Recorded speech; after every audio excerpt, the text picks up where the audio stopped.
You know, one of the biggest dreams in the RV life is to sell everything, buy the RV, and take off into a life of freedom, especially if you're over 50. And we totally get why that life is so appealing. A lot of people are actually doing that, and many never regret it. And after everything we've experienced, we're glad with the decision that we made. So this video is not anti-full-time RV at all. We love traveling in our RV and for months at a time, and we plan our lives around RV travel. But today, we want to talk about why we're personally glad that we did not sell everything to do it. I'm surprised she's saying this because she doesn't have to literally do any of that stuff. All of these facts and ideas aren't being presented in a realistic way on the internet. Yeah, and I'm not a good patient. And I'm just so glad that we made this decision. There's people that have had their RVs in shops for literally 3 months. And a cabinet door just fell off. And I want everybody to leave me alone. I just want to watch my TV and be left alone. But we really want to have a house again. Yeah, that's not going to go over all too well. And then life throws them a curveball.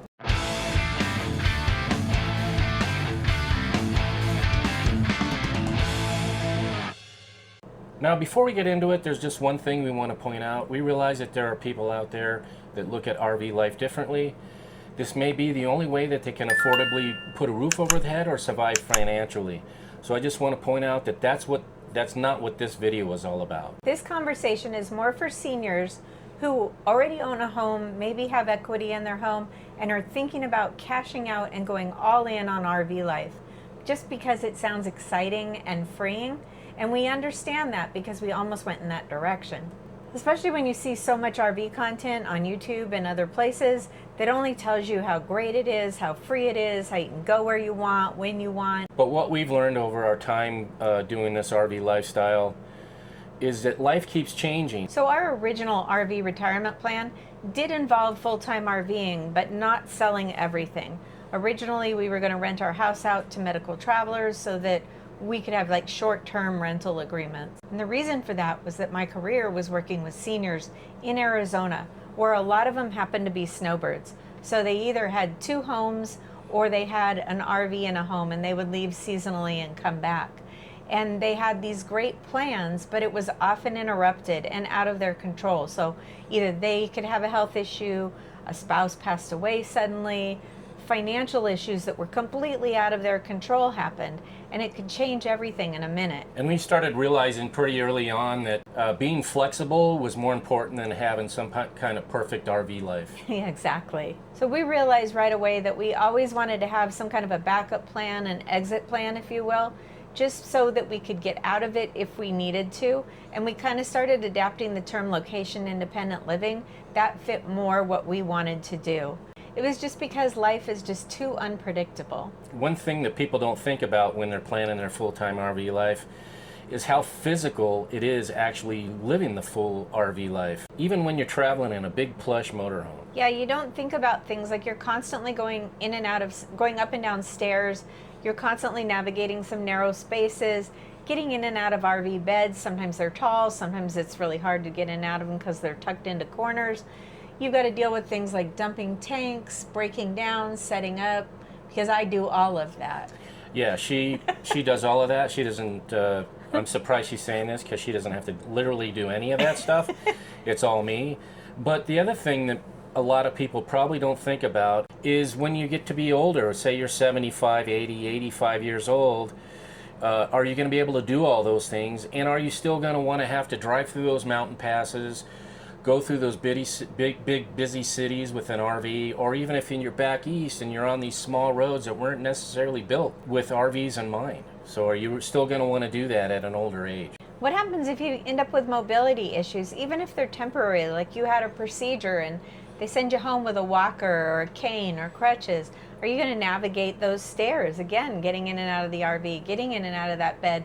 You know, what about your tiny little bathroom? Are you going to be able to navigate that? Or your shower? There's just lots of things that you don't think about when you're healthy and when you're on the younger side, but you need to have them be part of your plan. Yeah, when Linda had her accident when we were out in Quartzsite, they flew her out to Vegas, and once she got out of the hospital, they gave her a walker, and she was recouping in the RV because we were still out traveling around. and she had to move around in this RV with the walker, which wasn't very easy. And then each time she had to go out, she'd have to go over to where the steps were. I'd have to grab the walker, take the walker down. She'd go down the steps, and then she'd continue on with the walker. So it's not really an easy thing to do when you're in an RV, to move around if you have some mobility issues or something. Right, and so that means this stuff can happen whether you're full-time or not. We were far Right. away from home, and I had an accident, and I had to recover in the RV. So they can happen no matter what. But you're planning full-time life without a plan to be able to go home and recuperate. Or once I got home, I had to, had a lot more medical stuff I had to deal with. So that just gave us even more enlightenment that we were glad that we weren't 100% committed to this lifestyle. Yeah, and I'm not a good patient. If I'm not feeling well or whatever, I want to be in my big king size bed, and I want everybody to leave me alone. I just want to watch my TV and be left alone. So doing that in an RV isn't really. I mean, it can be done, but it's not done as easily as it is at home. So I've shared a little bit about this on some other videos, but I haven't really gone into the whole details. But this all became really real for me personally. Most of my life, I considered myself a very healthy person. I always had my weight under control. A few years ago, I started eating really healthy, and I've always been very active. And in 2023, we were even up hiking in the Bighorn Mountains in Wyoming. We were up hiking in the mountains in Colorado. And we returned home to New Mexico. And really soon right after that, I woke up one morning and the right side of my body was so weak I could barely move it. And I realized pretty quickly that I had had a stroke. Yeah, and it was really quite shocking and a surprise, being that, in my head, I'm like, wait a minute, we were just hiking in 10,000 foot elevation a little over 2 weeks ago. How could she be having a stroke? And fortunately, my recovery was pretty good overall. It wasn't a big stroke. I had access to amazing neurological rehab down here in the area that we purchased our home in. And I had really good insurance, which is another topic that we're going to address in a future video. Within a few months, I'd recovered almost all of my function, but that didn't stop how scary it was and how much realization that I had about how things can change when you totally don't expect it at all.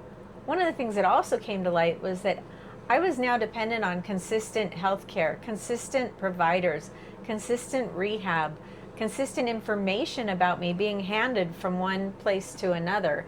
If we'd been traveling and trying to do this on the road, it would have been pretty difficult to do that.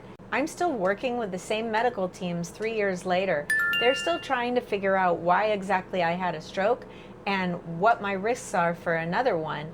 So having a stable home base where I could have this consistent care through this whole process has just really been something that I'm thankful for. And that leads into another thing that people don't always think about. As we get older, healthcare gets a lot more complicated. Especially when you're dealing with specialist care. When you're traveling constantly, it becomes really difficult to maintain those relationships, especially with doctors who have access to all of your health history. And you're dealing with specialists, you're dealing with prescriptions, you're dealing with testing, and you might also be dealing with Medicare networks.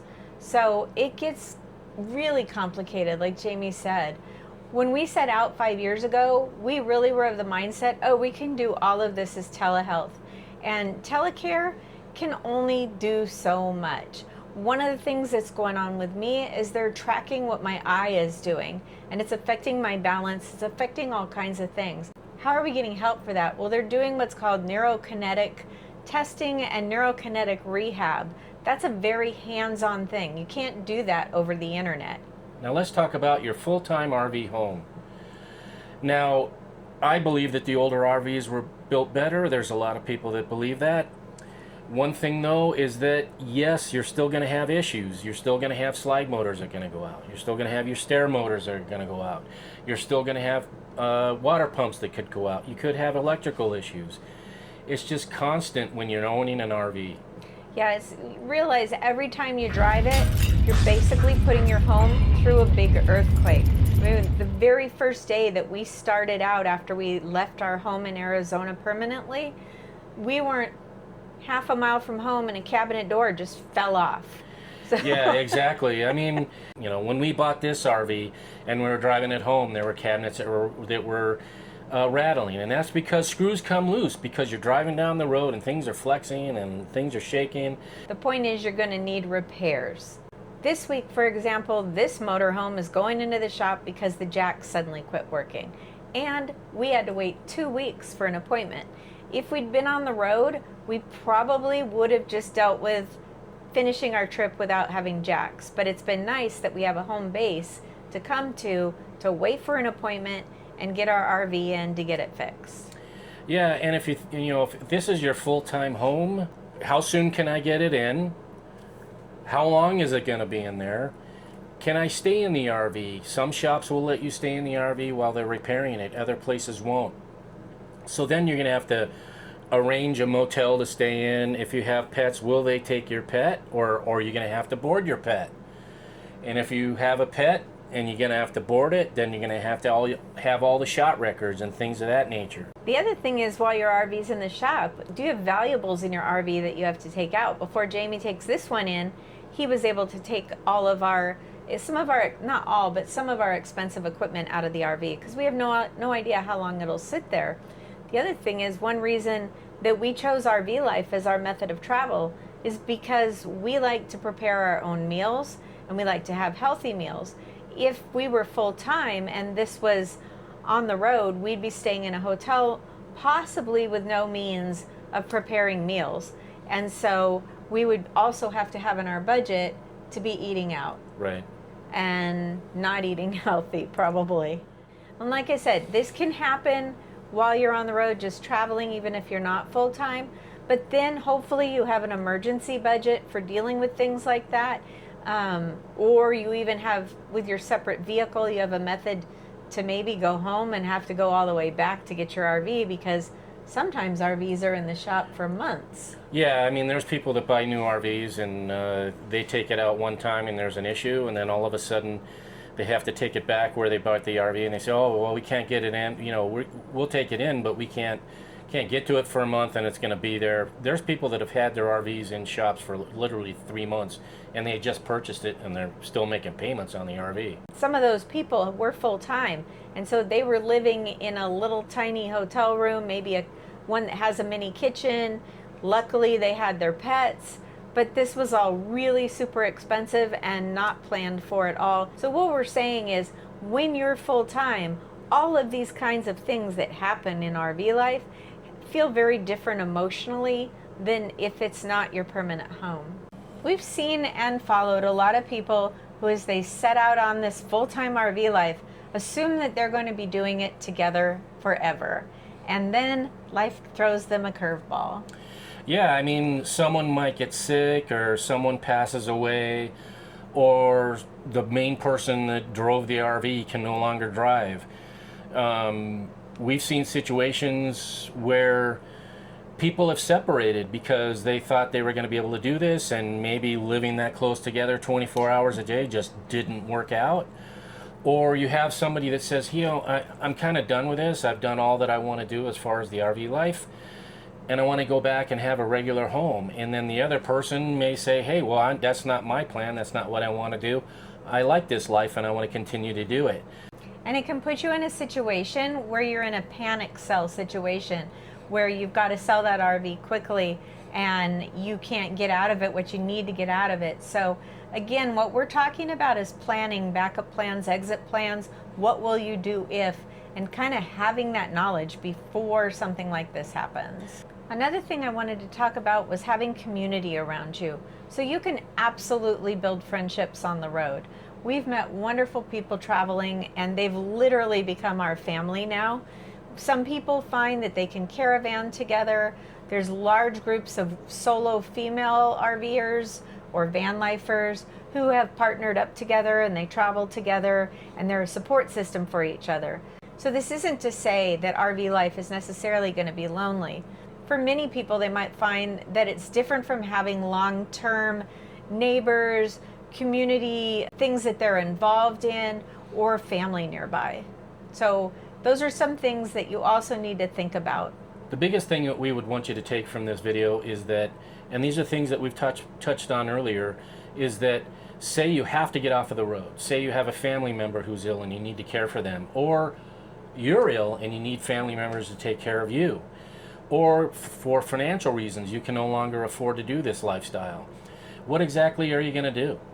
Because once you sell your house, and if you spent some of that equity to get back into the housing market, that might be much harder than most people planned for. Yeah, I mean, if you think about it, over time, houses typically go up in value. Yes, there are spikes in the market where they go up and down, but typically over time, houses appreciate, they get more expensive. Okay, so now you decide you come off the road, or you have to come off the road, and you want to get back into the housing market. Did you set aside enough money to be able to afford a home, or did you set aside enough money to be able to put a down payment on a home? And if you have to put on a down payment, then you're going to have to qualify for the mortgage. They're going to go through everything just like when you were younger and you bought your first home. You're going to have to get qualified for the mortgage to be able to buy back into the market. Yeah, banks don't really like it if you come to them and you go, well, we've traveled everywhere in the country, and no, we don't really have our equity anymore. We spent most of it, but we really want to have a house again. Yeah, that's not going to go over all too well. Another thing that people underestimate is the actual cost of full-time RV life. Especially if you think you're going to find free camping everywhere. Yeah, most of your free camping is going to be in the western part of the United States, and that's where we're talking about BLM land. Now, if you're somebody who wants to go out to Quartzsite every winter and spend 7 months out there and then go up to Flagstaff and get out of the heat, and then when you're up north, you're going to have to move every 14 days, that's one way to do it. You can do it that way. If you want to venture out and you want to go, say, in the east, good luck. You're not going to find a lot of that free camping. We know a ton of people who are making that work. Their whole plan for being full-time RVers was basically to travel around the West. And yes, they do take trips out other places, but that's not where they live most of the time. They're mostly taking advantage of BLM land. They're mostly taking advantage of dry camping, boondocking. It means they have to have systems for the power for their RV. Yeah, you're talking about lithium batteries and solar and all that kind of So stuff. that's an investment. Yeah, I mean, if you want to live full time in the east somewhere, you're going to have your RV in a park somewhere where you're going to be paying, monthly rate or whatever it may be. There is another option. You can mooch dock. So say you have family members that live in different parts of the United States, you can do that. You can go and, hopefully they can fit your RV in there and you can hook up and have all the things that you need to be able to survive there. And with the mooch docking, other than being able to get away with a day or one night, maybe 2 nights, not many people live where somebody can show up in an RV and live in their RV out front. Not like in Christmas Vacation. Yeah. Even if your is full, you just can't. You can also do Harvest Host, and you can be there a day or two and then move on to the next location. But that's not cheap either, because if you go to Harvest Host, what do you have to do? You have to go in and you have to, buy something. If you go stay at a winery, they want you to go in and buy a bottle of wine or whatever it may be. It's still not free. So now that we destroyed your dream of free camping everywhere you want to go, let's talk about campground costs, because that's going to be your reality most of the time if you venture out of the West. 10 years ago, mini average private RV park prices were $20, $40, at tops $50 a night. Today, many comparable RV parks are $50 to $90 a night. On our travel up through the Pacific Northwest, a lot of them were well over $100 a night. So public campgrounds, which we prefer because you can get your money back, versus private RV parks, which are more and more making it so that you can't get a refund, which I think is just totally unexcusable with all the things that can happen to you on the road. Using public campgrounds provides you usually some sort of an out other than maybe the online booking fee. When we started planning this, public campgrounds were $10, $15, maybe at most $40 a night. That was for in expensive areas. But now state parks especially are going to $50 to $90 a night. In California, we faced $90 a night near the beach. And that doesn't count, which so many states are adding, which is the non-resident fees, which they're having to do because federal government is no longer subsidizing state parks virtually without warning. They just pulled the plug on that. So let's just say you're averaging $50 a night for your campground fees. that's $1,500 a month. That's like a mortgage, only you're not building any equity and you can't write it off. Yeah, and to add to those expenses, you have to think about fuel, you have to think about insurance, you have to think about maintenance, and then if you're traveling around and you're working mobily, you're going to have Starlink or some kind of way to get onto the internet. And then, like we talked about, RV repairs. And then also, if you're keeping stuff, we talked about the storage thing. So if you have stuff that you didn't want to get rid of and you kept, you're going to have to pay for that. So it quickly adds up. I think there's also an emotional side to nomadic life that people don't always talk about much. And at first, it's kind of like, at first you're starting on an adventure and it's really exciting. But then over time, you're constantly making decisions. And that can get tiring. If you're traveling on roads, any roads in this country, they're just total crap. And there's construction that's unexpected. Or when you get to Texas, Jamie's favorite place. Yeah, Texas is notorious for not having road signs. For the names of streets. Yeah, for the names of streets. There's just there's no street signs for the names of the streets. Yeah, or sometimes streets are named other things. It may be something in Google Map or RV Life. Yeah. But when you actually are on the road, it's named something differently. But you're coming up to it. It's the next signal, but it's actually labeled something different. So, people don't think about the constant planning. For some may sound like a whole lot of fun, but like I said, it's constant planning. It's nonstop. It's almost like a job. And you're always trying to figure out, where are we going to stop next? And, what should we go see here? And all that, again, sounds like fun, but it can get tiring. Now I'm going to say something that we really noticed about not being full-timers, and that's a real negative of not being full-time. The longest that we spent on the road was the 5 months while our house was being built. It was all part of a plan. We didn't get to go travel the way that we had planned because fuel prices had suddenly shot up to $6 a gallon. So we did have to make some instant changes during that trip and everything, but it still felt pretty carefree and it still felt like an adventure. We also knew that we had a home waiting for us eventually. Right. So now when we travel 2 to 3 months at a time, I absolutely love that. To me, that's like the perfect amount. But something emotionally changes once we decide that we're headed for home. Is there schedules that we have to keep? Is there something that we have to do?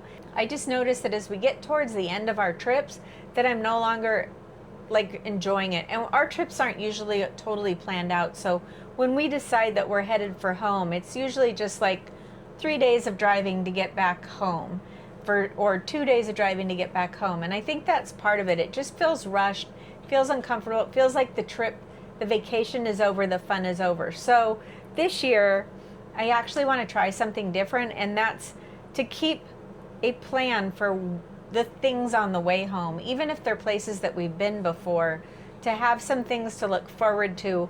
I feel the exact opposite. I like being able to come home and take a shower as long as I want to with hot water for as long as I want to take a shower. And the restrooms are a lot bigger, so I don't have to worry about being crammed into a tight space. So, but no, I'm just kidding. I mean, but you are kind of like that. You're kind of like the second we head for home, you'll drive 17 hours. You don't care. You just... Yeah, I mean, it's kind of, you get into this mode. Okay, the trip's over. I just want to go home. Yeah, so I'm going to put a stop to that. Okay. And you're not going to get to feel that anymore. Okay. Because I'm going to start planning adventure until we're almost home. Oh, I'll hop a train and come home. You can drive the rest of the way. So for us personally, creating a balance instead of going all in one direction worked out a whole lot better. Yeah, we were able to cash out of our house anyways, and then we were able to move to a less expensive state where we could have a lower cost of living. That helped us to afford both a traveling RV life and to keep a home base. And one of the main things that we wanted was finding a property that didn't have a HOA, a homeowners association. That way we'd be able to park the RV next to the house, and that saved us a lot of money. It saved us... Well, so when we had an HOA in Arizona, we paid $150 a month for them to tell us that we couldn't have the RV there, and then we paid at the time about $150 a month for storage. Now that's up over $200 a month in a lot of places in the West. So that's a lot of money that we're saving right there. Plus we have a place that Jamie can work on the RV, he can tinker on the RV, versus when we lived with an HOA, we got to keep the RV at our property for maybe 2 days if we pushed it, which made it really hard for you to do projects. And that's something else that we hadn't mentioned. If you need to work on your RV and you're full-time in your RV, where are you going to work on it? We've seen people who've done renovation projects and stuff, but they had to find like a friend's property to park their RV on while they undertook that big project in their RV. Yeah, because a lot of parks where you're camping, they won't even let you wash your stinking RV because they don't want you using their water. You know, those are things also that we really like about having a home base, and we save a lot of money because Jamie can work on the RV. It makes a huge difference. But this may not be true for everybody, and we don't want to tell you what to do. We just feel that a lot of times all of these facts and ideas aren't being presented in a realistic way on the internet. And so we really wanted to share what our thoughts were. Now we're several years away from making the decision not to go full-time, and that we're really happy about it. So we just really want to give you this information from our perspective. Yeah, that way you can make a really good educated decision and not be 2-3 years down the road and go, wow, I didn't really think about that. I wish somebody had told me that. Now, some people truly love the full-time RV life for a lot of years, and we understand why. We just really, really want to encourage people to think long-term before you make a permanent decision that might be really hard to reverse. And because freedom may look different at different stages of your life, priorities may change over time. For us, freedom is the ability to have options. So we can travel, we can slow down, we can do different kinds of trips if we wanted to. Certainly for me, the ability to stay home and recover twice now has been a really big advantage for us, and I'm just so glad that we made this decision to have this flexibility. And if you're still considering going all in on the full-time RV life, we actually made a video a few years ago that talks about alternatives to completely selling everything but still being able to travel full-time. So you may want to watch that video before you make any major decisions. And we genuinely love to hear from all of you. Did you go full-time? Did you sell everything? Did you keep a home base? And would you do it differently now? We know that if you're watching this, then you've probably had a conversation about this subject.